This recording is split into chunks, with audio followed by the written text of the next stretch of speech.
Not all great leaders are loud and rambunctious and charismatic. In fact, more leaders than you think are quiet, yet powerful. Hey leader, David Burkus here, organizational psychologist and author of 4 best-selling books on helping leaders and teams do their best work ever, regardless of their personality types. This is a debate, a dilemma, a misconception that it's like a zombie idea. It just won't die. And that is that good leaders are extroverted, they're loud, they're charismatic. And while there are good leaders who are loud and charismatic, there are just as many great leaders who are introverted. What do I mean when I say this won't go away? Well, a recent survey of senior level executives had 60% of respondents saying that extroverts make better leaders, or that the good leaders that they know tended to be extroverted. Now, I find this funny because if you look at other studies, you find that extroverts occupy between 60 and 96% of senior leader, CEO level leadership positions. Okay, so clearly some of this is just a self-serving bias. People like me are great leaders because I'm a great leader. But some of this is very clearly a misconception about what we need in terms of leadership abilities. Charisma might be part of that, but that doesn't mean you have to be loud. And that doesn't mean you have to draw your energy from being around lots of different people, which is actually all extroversion is. That's the only unifying feature. It's where you draw your energy. And introverts tend to draw their energy or tend to need to recharge in quieter spaces with fewer people. But there are just as many great examples of leaders who are introverted as there are extroverted. Abraham Lincoln, Eleanor Roosevelt, Albert Einstein, Rosa Parks, and so many others identified as being more introverted than extroverted. And there's even some data behind those anecdotal examples. Research from Adam Grant, Francesca Gino, and David Hoffman found that introverted leaders actually outperformed extroverted leaders, particularly when the teams were composed of very proactive individuals. In other words, when people already know what they need to do and already know how to express themselves, there isn't like a training gap, etc., then the people who are more likely to sit back, to listen, to consider, to coach, were the people that were more likely to lead them effectively. That kind of makes sense if you think about it. It's not a clash of personality types, it's a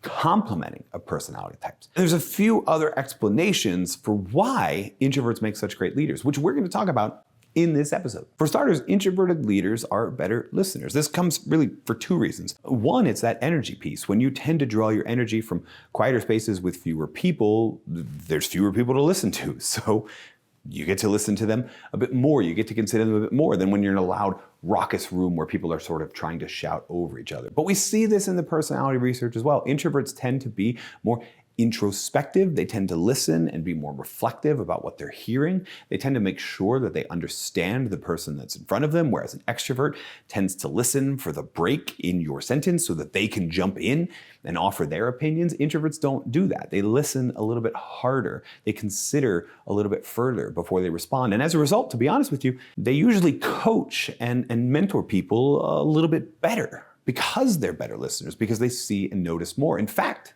that's number 2. The second reason introverts make great leaders is that introverts are more accepting. They notice more, and so they notice the differences in more people, and they're more likely to accept those people. They're more likely to understand, because they're better listeners, how to get someone to feel like they truly belong as a member of the team. They're more likely to create environments of psychological safety where people feel free to express themselves because they're expressing themselves to someone who's a better listener, who notices much more often. And in doing so, that's not just limited to them. As a result, they tend to build team cultures that, even if there are extroverted members of the team, understand the importance of active listening and acceptance, understand the importance of candid feedback, but feedback only after you've considered everything about that person and their actions and you truly understand. So the discussions get better. Not just because introverted leaders are better listeners and are more accepting, but because as a result, the entire team starts to be a team of better listeners who are more accepting of each other, who offer each other feedback for sure. We're not saying that this is just a place where no one ever disagrees. We're saying even that disagreements are more productive because people understand each other better. The third reason introverts make great leaders is that introverts put people first, or are more likely to put people first than extroverts. They don't mind if other people have the spotlight. In fact, they're much more likely to understand that people don't work for them. People work with them in the service of a set of goals. And in the pursuit of those goals, they recognize that sometimes they don't need to be the star. They're more comfortable with other people on the team being the star. And as a result, other people on the team are more appreciated and hence more motivated. I mean, there's just a moral benefit to putting others first and being more humble. But there's a strong motivational benefit too. And I think that explains the Grant and Gino and Hoffman study that suggested that introverted leaders were actually even better when they were leading a team of extroverted people. Extroverts, yeah, look, I'll be honest, I say this as an extrovert. We want to be the center of attention. And when we work for a leader who wants to be the center of attention, we're going to clash. When we work for a leader who puts us first, yes, that's going to appeal to our extroverted, possibly narcissistic nature. And the fourth reason introverts make great leaders is that introverted leaders build proactive teams. When you are less focused on taking the center stage and giving commanding orders, you are more focused on making sure you hear from everyone and that everyone gets heard. And as a result, people are sharing what they intend to do much more often. And as a result, they do the things they intend to do. That builds more proactivity among the individual members of the team than it does when there is an extroverted leader shouting orders at them that they are reacting to.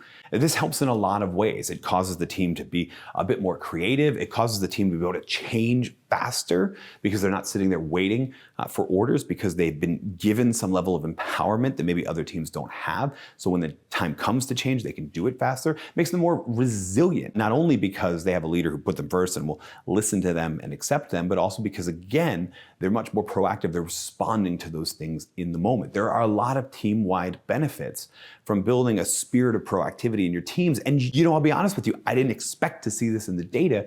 You get that a little bit more often from introverted leaders than you do from extroverted ones. Now, if you've been watching this whole video and you're thinking, well, I'm an extrovert and I do those things, or I want to do those things, you probably figured it out.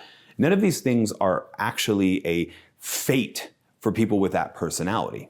There are introverted leaders who put themselves first, right?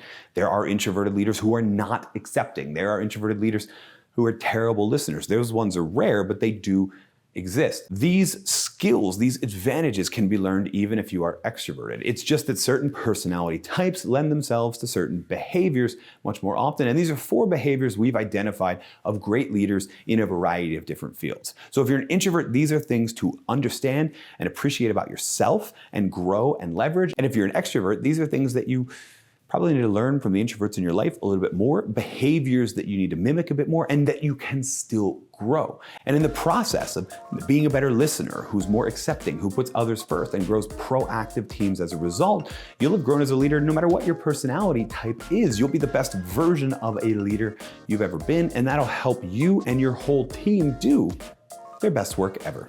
Oh, and one more thing. Did you notice the connection between introverted leaders and culture? It's not top-down authoritative. It's much more collaborative when someone's willing to put other people first.